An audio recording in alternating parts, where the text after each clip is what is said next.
Dear students, आज हम discuss करेंगे कि ये कैरेक्टर टेबल्स क्या होती हैं और इनमें यूज्ड होने वाले जो डिफरेंट डिफरेंट सिंबल्स हैं वो क्या चीज़ हैं और ये कैसे कंस्ट्रक्ट होगी। और इसमें एक सिंबल्स यूज़ होते हैं मुलिकन सिंबल्स, कि वो सिंबल्स क्या होते हैं। तो सबसे पहले कि कैरेक्टर टेबल्स जो होती हैं, ये सब कैरेक्टर टेबल होती क्या है एक्चुअल में। तो a character table contains 6 main areas and gives information about the following. सबसे पहले जैसे ये कैरेक्टर टेबल, वाटर की कैरेक्टर टेबल यहाँ पर बनाई हुई है आपके सामने, तो ये जो है मेनली 6 मेन एरियाज में डिवाइडेड होती है। वो एरियाज क्या क्या बताते हैं वो भी हम अभी देखेंगे। तो सबसे पहले ये क्या इन्फॉर्मेशन देती है। एक तो ये इन्फॉर्मेशन देती है the symbol of the point group with the symmetry elements grouped into classes. सबसे पहले इसमें पॉइंट ग्रुप का एक सिंबल होता है, जैसे यहाँ पर हमने ये पॉइंट ग्रुप का सिंबल दिखाया हुआ है। फिर इसमें कुछ सिमेट्री एलिमेंट्स या सिमेट्री ऑपरेशंस जो होंगे और वो सब ग्रुप्ड होंगे क्लासेस में। जितनी क्लासेस जो सेम क्लासेस में होंगे ऑपरेशंस, वो सब हम एक साथ लिखेंगे। फिर क्या होता है the number of I Rs possible for a point group. किसी भी पॉइंट ग्रुप के लिए कितनी पॉसिबल हो सकती हैं आई आर। ये जो यहाँ पर कुछ डिजिट्स दे रखी हैं, ये सब आई आर्स यानी कि इरिड्यूसिबल रिप्रेजेंटेशंस हैं, तो वो बता रखी हैं। फिर the characters for all I Rs. तो कैरेक्टर्स तो दे ही रखे, जो ये नंबर 1 नंबर -1 वगैरह है, तो ये सब यही बता रहे हैं कि इनका कैरेक्टर। ये सब तो मैंने आपको इरिड्यूसिबल रिप्रेजेंटेशन जब समझाई थी तब बताया था कि जितने भी ये डिजिट्स लिखी हुई होती हैं ये एक्चुअल में कैरेक्टर्स होते हैं। फिर है the symmetry and fundamental basis for every I Rs. मतलब एवरी आई आर, ठीक है, हर आई आर के लिए जो उसके सिमेट्री और फंडामेंटल बेसिस हैं वो हमने क्या यूज़ किए हैं, वो सारे हमने इधर की साइड लिखे हुए हैं। फिर the respective combined basis for the various I Rs. Different different I R के लिए हमने क्या कंबाइंड बेसिस यूज़ किए हैं वो भी हम इसमें दिखा देते हैं। तो जैसे कि हमने ये C2V पॉइंट ग्रुप यहाँ दिखा रखा है। अब जैसे मैंने आपको बताया कि कैरेक्टर टेबल 6 मेन एरियाज में डिवाइडेड होती है। पहला एरिया होता है ये जहाँ हम शोन फ्लाई सिम्बल्स लिखते हैं। फिर दूसरा एरिया होता है एरिया सेकेंड, जहाँ पर हम जितने भी सिमेट्री ऑपरेशंस हमने वहाँ पर अप्लाई किए हैं उस पॉइंट ग्रुप में, जितने सिमेट्री ऑपरेशंस पॉसिबल हैं और उन सब की अगर जो सेम क्लास में है उनको हमने एक साथ ग्रुप कर लिया होता है। तो ये हमारा एरिया सेकंड हो गया। ये पूरा एरिया थर्ड है जिसमें हम मुलिकन सिंबल्स लिखते हैं। अब ये मुलिकन सिंबल्स कैसे लिखे हैं वो अब अभी आगे डिस्कस करेंगे। फिर ये एरिया फोर्थ है जिसमें हमने इरिड्यूसिबल रिप्रेजेंटेशंस के कैरेक्टर्स जो हैं वो लिखे हुए हैं। फिर ये एरिया फिफ्थ हो गया, यहाँ पर हमने कुछ फंडामेंटल बेसिस लिए हुए हैं। और ये एरिया 6 हो गया जिसमें हमने कंबाइंड बेसिस लिए हुए हैं। तो अब ये डिफरेंट डिफरेंट एरिया अभी तो मैंने आपको बता दिया कि क्या क्या बता रहे हैं। अभी हम थोड़ा सा और डिटेल में इसको देख लेते हैं। तो सबसे पहले आप इसका स्क्रीनशॉट ले सकते हैं। अच्छा, तो अब हम यहाँ देखेंगे जैसे एग्जाम में अगर आपको आए तो क्या लिखेंगे आप इसमें। तो in the character table the area first to six are as follows. Area first, this is use for Schoenflies symbol of the point group. तो जैसा कि मैंने आपको बताया कि जो हमारा एरिया फर्स्ट था वो हमारा शोन फ्लाई सिंबल को बता रहा था कि हमने उस पॉइंट ग्रुप के लिए पर जैसे C2V पॉइंट ग्रुप है वाटर के लिए, हमने वाटर में हम C2V पॉइंट ग्रुप देखते हैं तो उसके लिए शोन फ्लाई सिंबल हम क्या लिखते हैं, C2V लिखते हैं। तो वो शोन फ्लाई सिंबल हम एरिया फर्स्ट में लिख देंगे। फिर एरिया सेकेंड क्या है, this area contains the class wise symmetry operations of the point group. Point group के जो भी क्लास वाइज सिमेट्री ऑपरेशंस होंगे वो एरिया सेकेंड में लिखे जाएंगे। जैसे कि वाटर में हमारे जो सिमेट्री ऑपरेशंस होते हैं वो E C2 sigma V XZ और सिग्मा V YZ होते हैं। और क्योंकि ये सब सेपरेट क्लासेस बनाते हैं, E की अपनी एक क्लास होती है, यहाँ पर C2 की अपनी एक क्लास है, 2 सिग्मा V है, लेकिन दोनों सिग्मा V क्योंकि अलग अलग हैं इसलिए एक सिग्मा V अपनी क्लास बना रहा है और ये सिग्मा V अपनी क्लास बना रहा है। इसका मतलब यहाँ पर जो नंबर ऑफ क्लासेस हैं वो 4 हो जाएंगी। और अगर हर सिमेट्री ऑपरेशन का अपनी एक क्लास होती है तो उसके आगे हम कोई नंबर नहीं लिख रहे हैं, इसका मतलब 1 क्लास। तो E के आगे अगर कोई नंबर नहीं है इसका मतलब E की 1 क्लास है, C2 की भी 1 है, सिग्मा V की 1 है और सिग्मा V YZ की भी 1 है।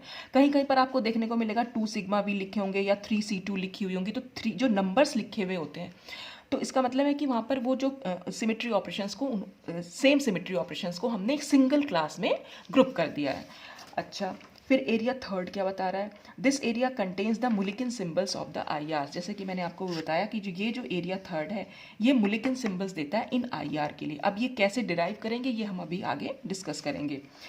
फिर एरिया फोर्थ क्या बता रहा है, this area contains the characters of symmetry operations for each I R. कि यहाँ पर हमने हर सिमेट्री ऑपरेशन के लिए उसका कैरेक्टर क्या निकल के आया, क्योंकि ये सारी की सारी 1 डायमेंशनल रिप्रेजेंटेशन है। तो जो इनका कैरेक्टर निकल के, वही हमने यहाँ पर लिखा हुआ, ये जो भी कैरेक्टर यहाँ निकल के आया।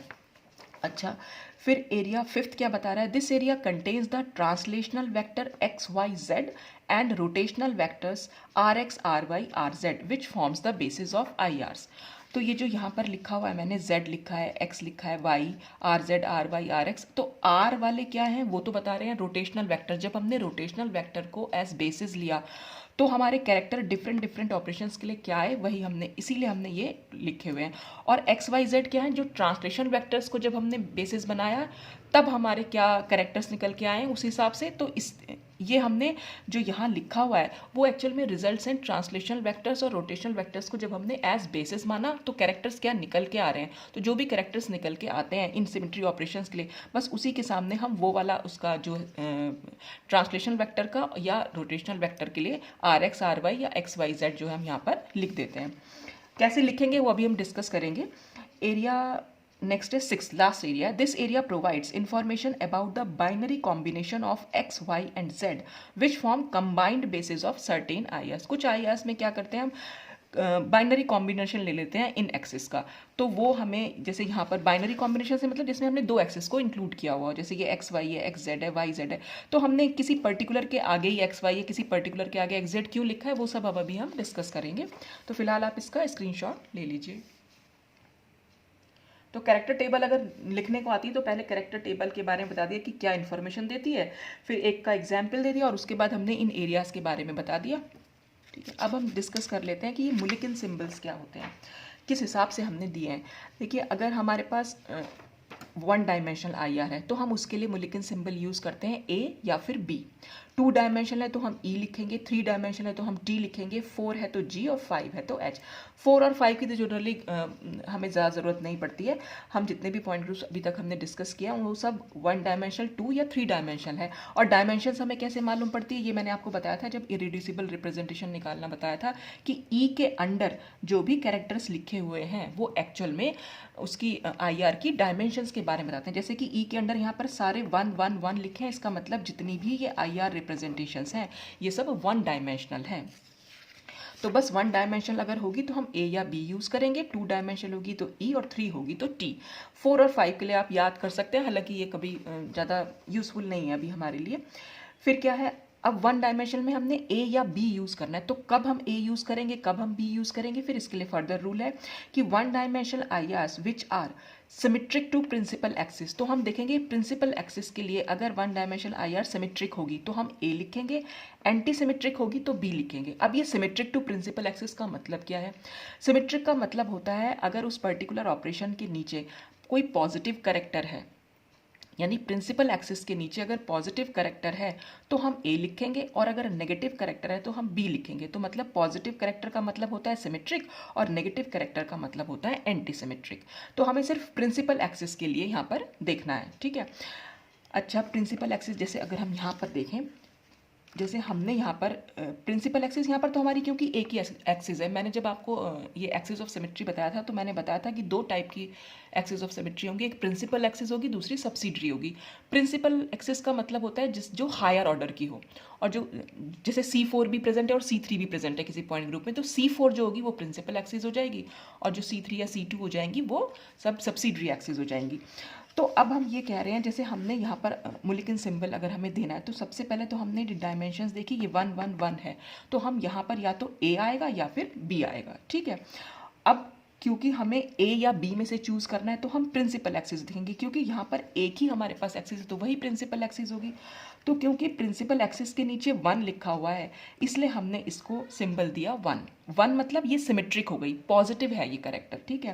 फिर यहाँ पर भी पॉजिटिव कैरेक्टर है तो इसलिए फिर से हम ए लिखेंगे। अब यहाँ देखा ये नेगेटिव कैरेक्टर है तो हमने बी लिख दिया, यहाँ पर भी नेगेटिव कैरेक्टर है तो हमने बी लिख दिया, ठीक है। तो हमें प्रिंसिपल एक्सिस के अंडर देखना है कि पॉजिटिव कैरेक्टर है या नेगेटिव। पॉजिटिव हुआ तो ए लिखेंगे, नेगेटिव हुआ तो हम बी लिखेंगे। अच्छा, फिर हमें क्या दिखना है, IR which are symmetric to C2 axis perpendicular to principal axis are given subscript 1। देखिए जैसे यहाँ पर हमने ए की सबस्क्रिप्ट क्या होती है, जो ये नीचे की साइड नंबर लिखा होता है, ए के नीचे 1 लिखा हुआ है, फिर यहाँ 2 लिखा हुआ है या 1 लिखा है 2 लिखा है, ए या बी के नीचे की साइड उसको हम सबस्क्रिप्ट बोल देते हैं, ठीक है। तो अब अगर ये 1 या 2 हम किस बेसिस पर लिखेंगे, तब हम देखेंगे कि वो C2 ढूंढेंगे जो प्रिंसिपल एक्सिस के परपेंडिकुलर हो। ठीक है, तो अगर वो परपेंडिकुलर C2 जब हम देखेंगे, उस C2 के अंडर अगर हमारा जो है वो सिमेट्रिक हुई, यानी उसके अंडर अगर कोई पॉजिटिव करेक्टर लिखा हुआ है तो फिर हम 1 लिखेंगे, और उस C2 के अंडर अगर कोई नेगेटिव करेक्टर लिखा हुआ है तो 2 लिखेंगे। ठीक, लेकिन ऐसा भी हो सकता है कि किसी पॉइंट ग्रुप में ये परपेंडिकुलर C2 अगर एब्सेंट है, तो जैसे कि वाटर के केस में है भी, तब हम क्या देखेंगे, तब हम सिग्मा वी के अंडर जो करेक्टर है वो देखेंगे।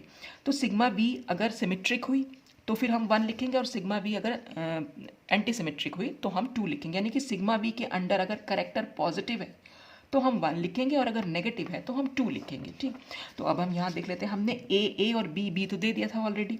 अब क्योंकि हमें सिग्मा वी, क्योंकि यहाँ पर कोई परपेंडिकुलर C2 तो प्रेजेंट ही नहीं, यहाँ पर तो सिर्फ एक ही प्रिंसिपल एक्सिस थी और कोई C2 यहाँ प्रेजेंट ही नहीं है, तो अब हम सिग्मा वी देखेंगे, और यहाँ पर हम सिग्मा वी एक्स जेड को देख रहे हैं। तो सिग्मा वी एक्स जेड अगर ये पॉजिटिव करेक्टर हुआ तो हम 1 लिखेंगे, और अगर ये नेगेटिव करेक्टर हुआ तो हम 2 लिखेंगे। तो क्योंकि ये पॉजिटिव 1 है तो इसलिए हमने यहाँ 1 लिखा, यहाँ पर नेगेटिव है तो हमने 2 लिखा, फिर ये पॉजिटिव हुआ तो हमने 1 लिखा, फिर ये नेगेटिव हुआ तो हमने 2 लिखा। तो इस तरह से ये सबस्क्रिप्ट हम यहाँ पर लिख सकते हैं। अच्छा, वाटर में तो यहाँ पर खाली इसी पे हमारा ये मुलिकन सिंबल खत्म हो जाते हैं, लेकिन और अगर आप कैरेक्टर टेबल्स देखें तो वहाँ पर कहीं कहीं पर A1 के आगे या 2 के आगे G या U भी लिखा हुआ मिलेगा, यानी कि हम अल्फ़ाबेटिकल सबस्क्रिप्ट भी यहाँ पर यूज़ कर लेते हैं। ये तो न्यूमेरिकल सबस्क्रिप्ट हुई, तो वो अल्फ़ाबेटिकल सबस्क्रिप्ट हम कब यूज़ करेंगे, किसको देख के यूज़ करेंगे, तो if IR is symmetric to I, अगर किसी पॉइंट ग्रुप में सेंटर ऑफ सिमेट्री प्रेजेंट हुआ, यानी I प्रेजेंट हुआ, तो हम I के अंडर कैरेक्टर देखेंगे। तो I के अंडर कैरेक्टर अगर पॉजिटिव है, यानी कि IR is symmetric to I, तो अगर पॉजिटिव करेक्टर है तो हम G लिखेंगे सबस्क्रिप्ट, और अगर एंटी सिमेट्रिक यानी कि नेगेटिव करेक्टर हुआ I के अंडर तो हम U लिखेंगे। तो ये सेंटर ऑफ सिमेट्री अगर प्रेजेंट होगी तभी हम कर सकते हैं, क्योंकि यहाँ पर कोई सेंटर ऑफ सिमेट्री वाटर में प्रेजेंट ही नहीं है, तो इसलिए हमने यहाँ पर कोई G या U को नहीं लिखा है। ऐसे ही हम यहाँ पर सुपर स्क्रिप्ट भी यूज़ करते हैं। कुछ कुछ पॉइंट ग्रुप्स में आप देखेंगे, जैसे ये A1 है तो यहाँ पर एक सिंगल प्राइम बना होगा, या यहाँ डबल प्राइम। सुपर स्क्रिप्ट हमेशा ऊपर की साइड लिखी जाती है, सबस्क्रिप्ट हमेशा नीचे की साइड लिखी जाती है। तो कुछ कुछ पॉइंट ग्रुप्स में आप मुलिकन सिंबल्स चेक करेंगे, अगर कैरेक्टर टेबल्स आपकी बुक में सबसे पीछे की साइड दी होती है, ग्रुप थ्योरी की कोई भी बुक उठा लीजिए, उसमें पीछे की साइड कैरेक्टर टेबल दी हुई है, और अगर आपके पास बुक नहीं है तो आप गूगल भी कर सकते हैं इसको, तो वहाँ पर आप चेक करेंगे तो मुलिकन सिंबल में कई बार यहाँ पर ऊपर की साइड किसी भी सिंबल में ऊपर की साइड या तो सिंगल प्राइम होगा या डबल प्राइम होगा। तो वो हम कब लिखते हैं, if IR is symmetric to sigma H, यानी कि सिग्मा H के अंडर अगर पॉजिटिव करेक्टर लिखा हुआ है तो हम सिंगल प्राइम लिखेंगे। ये मैंने सिंगल डैश यहाँ बना रखा है एज सुपर स्क्रिप्ट। और अगर वो एंटी सिमेट्रिक है सिग्मा H के लिए तो हमें सिर्फ सिग्मा H पे ध्यान देना है, सिग्मा H के करेक्टर पे। सिग्मा H पॉजिटिव है तो हम दे देंगे सिंगल प्राइम, और अगर वो नेगेटिव है तो हम देंगे डबल प्राइम। तो देखिए इसी बेसिस पर हमने यहाँ पर ये सिंबल मैंने आपको समझाए, तो आप ध्यान रखिएगा इसका। तो मुलिकन सिंबल्स हमारे लिए बहुत ज़्यादा इंपॉर्टेंट है, तो आप इसका भी स्क्रीनशॉट लेके रख सकते हैं। ठीक, अच्छा, अब हमने मुलिकन सिंबल्स तो दे दिए। अब जो ये हमने ये लिखे हुए हैं, ये सब क्या लिखा हुआ है, ये कैसे आया हमारा आंसर, तो देखिए यहाँ पर मैंने आपको बताया कि ये जो हम लिखते हैं ये लिखते हैं जब हम ट्रांसलेशनल वेक्टर और रोटेशनल वेक्टर को एज बेसिस सेट लेते हैं। ये यहाँ पर हमने क्यों लिखे हुए हैं, देखिए इसका रीज़न आपको मिलेगा जब मैं इस वीडियो के डिस्क्रिप्शन बॉक्स में अपने ग्रुप थ्योरी का प्लेलिस्ट का जो लिंक है वो डाल दूंगी। वहाँ पर आप देखिएगा group theory I think 22 number है, उसमें मैंने जो वीडियो नंबर 22 है उसमें मैंने बताया हुआ है कि translational vector and rotational vector as basis set, वो पूरा एक्सप्लेन किया हुआ है। और वहाँ पर उन सब के कैरेक्टर की हमने जब एक्स एक्सिस ट्रांसलेशनल वेक्टर ली तो उसके कैरेक्टर क्या निकल के आए, जब वाई ली तो क्या आए, ऐसे ही रोटेशनल में आर एक्स जब R x axis rotational vector लिया और आर वाई रोटेशनल वेक्टर लिया या आर जेड लिया तो फिर हमारे क्या कैरेक्टर्स निकल के आ रहे हैं अंडर ये, मतलब हमें तो वो वीडियो आप ज़रूर देखिएगा। वो वीडियो आप देखेंगे तभी आप समझ पाएंगे कि हमने इनके आगे जेड या इनकी किसी पर्टिकुलर IR के आगे हमने जेड या आर जेड या एक्स या आर वाई इस तरह से क्यों लिखा हुआ है। तो मैं यहाँ पर आपको थोड़ा सा समझा देती हूँ सिर्फ एक एक्सिस के लिए, बाकी आप पहले वो वीडियो ज़रूर देखिएगा। अगर वो वीडियो नहीं देखेंगे तो फिर आपको यहाँ कुछ समझ में नहीं आने वाला है हमने क्यों लिखा हुआ है।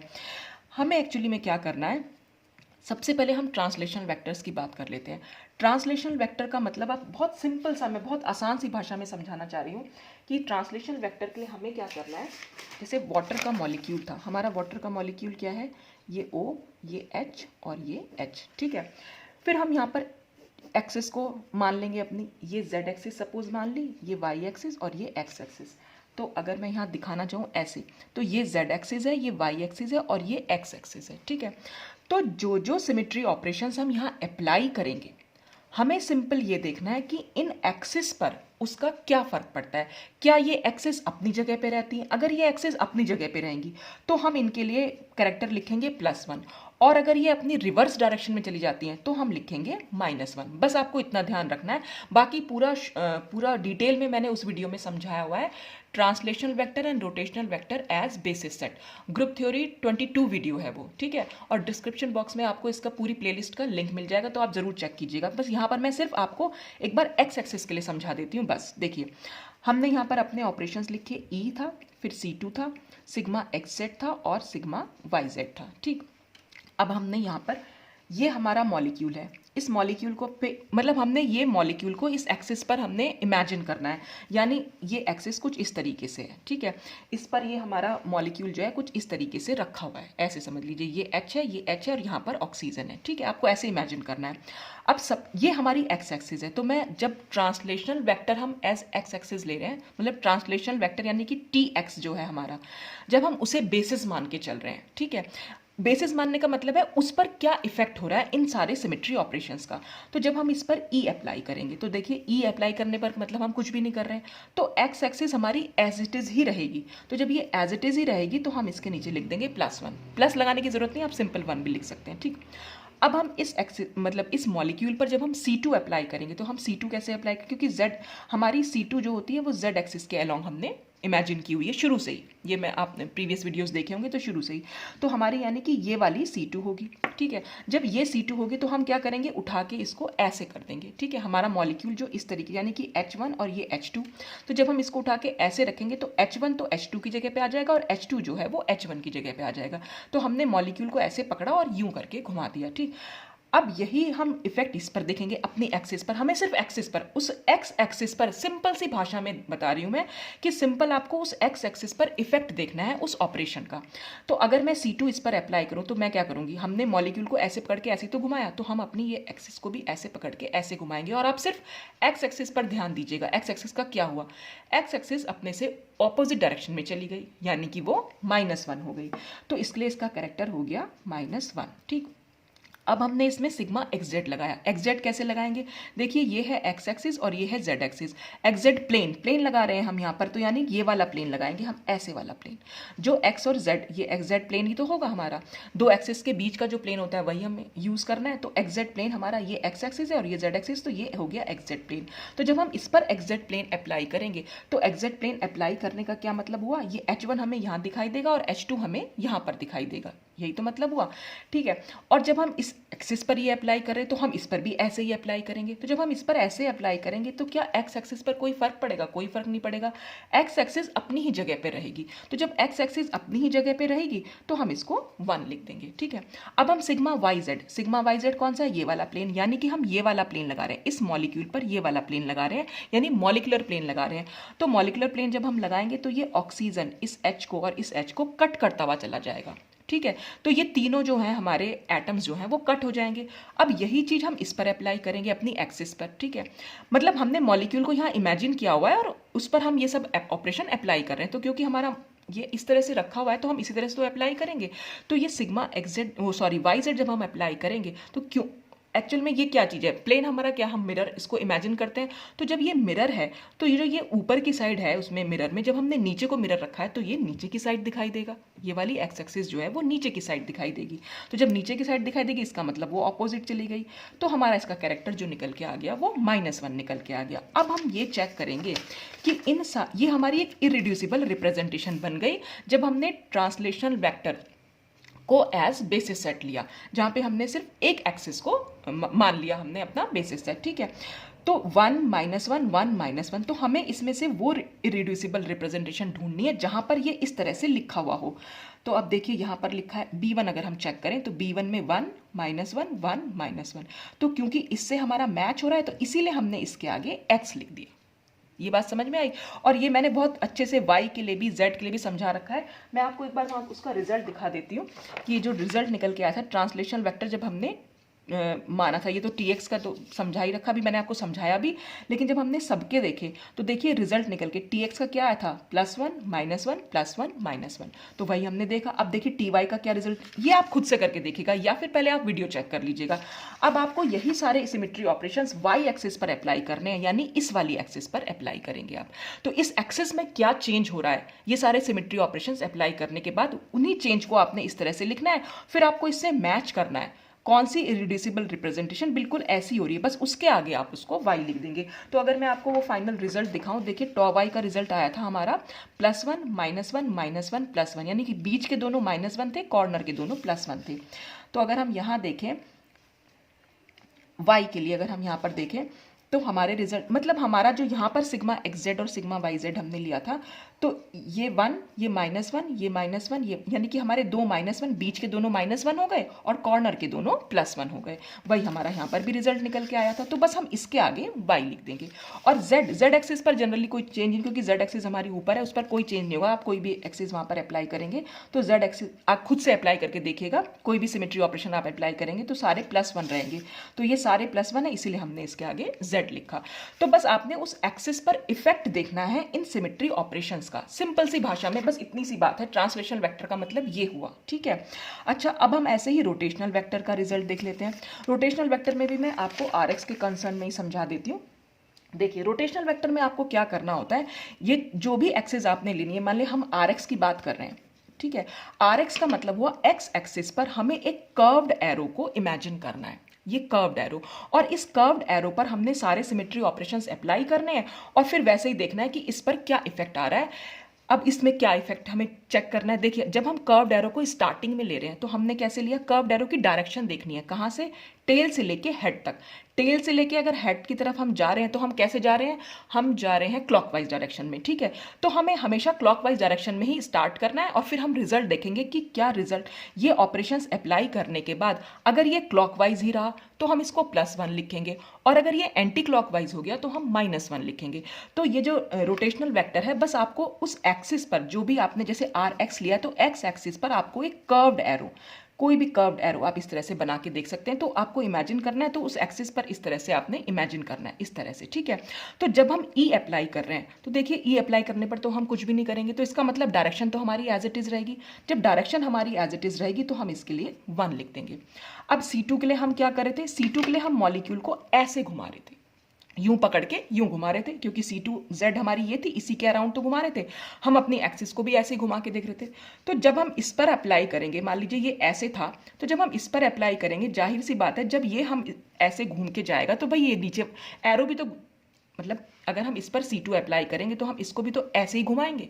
ये हमारा ऐसे था और हमने इसको ऐसे घुमा दिया, ठीक है। मतलब आप पूरा इमेजिन कीजिएगा कि ऐसे है और हमने इसको ऐसे घुमा दिया है। तो जब हम इसको ऐसे घुमा रहे हैं, यानी हमारी स्टार्टिंग में ऐसे थी ये क्लॉकवाइज और हमने ऐसे घुमाया। अब आप देखिए डायरेक्शन क्या हो गई, डायरेक्शन हो गई है इसकी एंटी क्लॉकवाइज। टेल से लेके हेड अगर हम जा रहे हैं तो एंटी क्लॉकवाइज जा रहे हैं, तो हम C2 के लिए फिर -1 लिख देंगे, ठीक।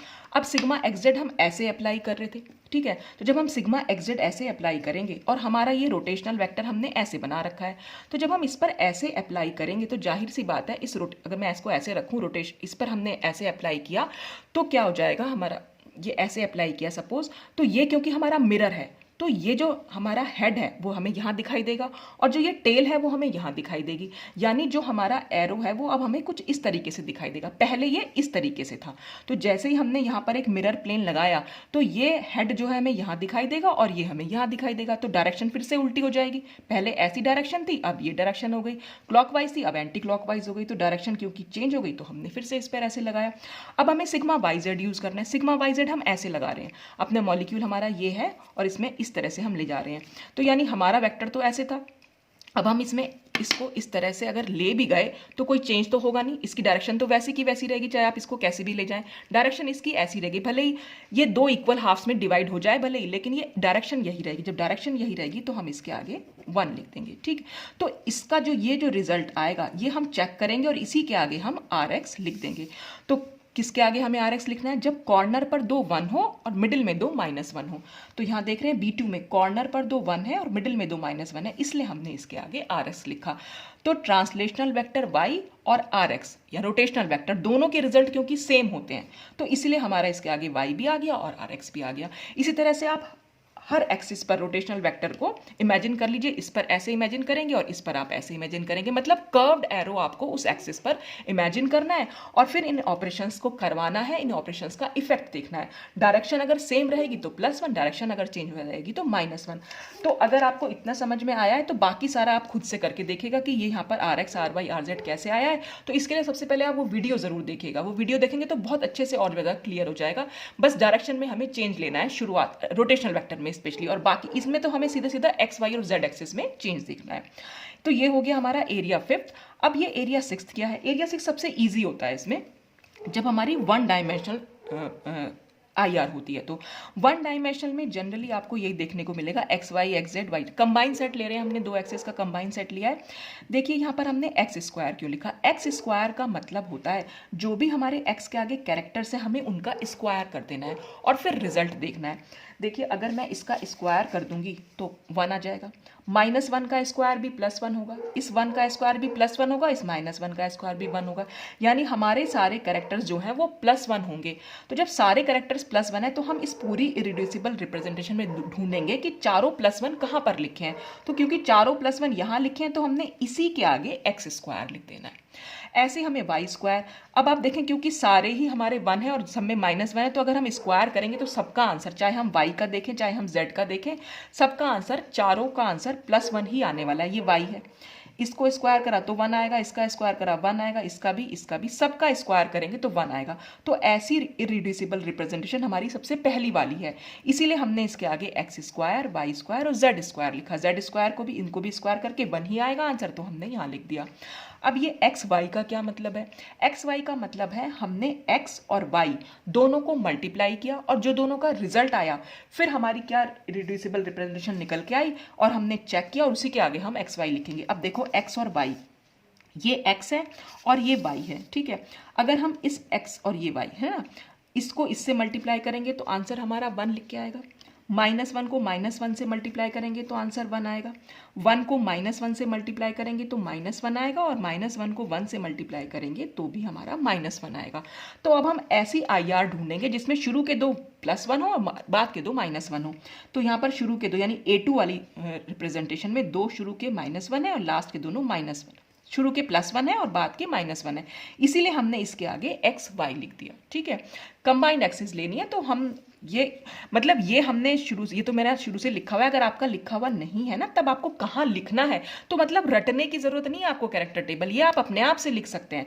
आपको C2 में बस इतना ही देखना है कि x square, y square, z square आपने कहाँ लिखना है, एक्स वाई, एक्स जेड और वाई जेड, बस ये देखना है कि आपको ये किसका कॉम्बिनेशन आपने लिया हुआ है, फिर तो आपको अपने आप से लिखना है उसके आगे। तो अगर आपके पास खाली ये हुआ ना, और इतनी इरिड्यूसिबल रिप्रेजेंटेशन कैसे निकालते हैं, हम GOT की हेल्प से निकालते हैं, ग्रेट ऑर्थोगोनैलिटी थ्योरम, ये सब मैं पहले एक्सप्लेन कर चुकी हूँ। अगर आपको ये भी नहीं पता कि ये कैसे निकाला है तो भी इसके लिए आप वीडियो देखिएगा, मेरा irreducible representation of C2V point group and C3V point group, तो वहां पर मैंने बताया GOT की हेल्प से आप कैसे ये सारे कैरेक्टर्स हमारे निकल के आए हैं।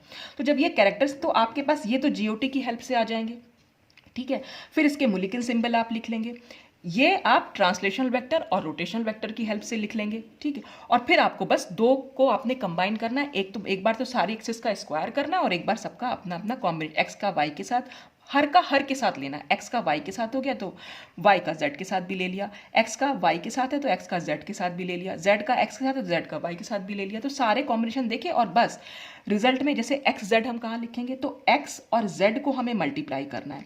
तो एक्स ये है और जेड ये है, तो 1 को 1 से मल्टीप्लाई किया 1 आया, -1 को 1 से मल्टीप्लाई किया तो -1 आया, फिर 1 को 1 से मल्टीप्लाई किया तो 1 आया, -1 को 1 से मल्टीप्लाई किया तो -1 आया। तो एक बार +1 है, फिर -1, फिर +1, फिर -1। तो अब हम ये ढूंढेंगे कि एक बार +1, फिर -1, फिर +1, फिर -1, तो इसी के आगे हमें एक्स जेड लिख देना है और ऐसे ही आप वाई जेड का रिजल्ट देख सकते हैं। तो ये बहुत ईजी है, मतलब C2V की जो पॉइंट ग्रुप की जो टेबल है, कैरेक्टर टेबल, वो बहुत ईजी होती है, उसमें आपको कुछ रटने की जरूरत नहीं है। अगर आपको एक बार ट्रांसलेशनल वेक्टर और रोटेशनल वेक्टर एज बेसिस समझ में आ जाए, जीओटी से आपको इरिड्यूसिबल रिप्रेजेंटेशन निकालना आ जाए और उसके मिलिकन सिंबल आ जाए, फिर आपको सबका कंबाइन सेट करके लिख देना है। तो ये थी पूरी C2V पॉइंट ग्रुप के लिए कैरेक्टर टेबल आप कैसे कंस्ट्रक्ट कर सकते हैं, ठीक है। अच्छा, इसके अलावा अभी तो यहाँ वन डायमेंशनल थी तो ये बहुत इजी था हमारे लिए एक्चुअल में। यहाँ पर ये भी कुछ और जो हम देखेंगे आगे, मैं नेक्स्ट वीडियो बनाऊंगी इसमें कि जब हमारी यहाँ जो IR है वो 2 डायमेंशंस भी हैं, तो 2 डायमेंशन में हम कैसे, क्योंकि यहाँ पर 2 डायमेंशनल जब होगा तो यहाँ थोड़े से चेंजेस होते हैं और यहाँ भी थोड़ा सा चेंज आपको देखने को मिलेगा। तो वो चेंजेस, यहाँ वाले चेंजेस एक्चुअली हम d ऑर्बिटल को जब बेसिस सेट लेते हैं तब उन पर ये सिमेट्री ऑपरेशंस अप्लाई करके फिर हम इफेक्ट देखते हैं उनका। तो वो वीडियो में नेक्स्ट वीडियो में आपको बता दूंगी। तो ये C2V वाली तो बहुत इजी है, लेकिन जो 2 डायमेंशन होती है थोड़ी सी डिफरेंट होती है, तो वो कैसे हम बना सकते हैं वो हम नेक्स्ट वीडियो में डिस्कस करेंगे। तो आज के लिए बस इतना ही। Thanks for watching.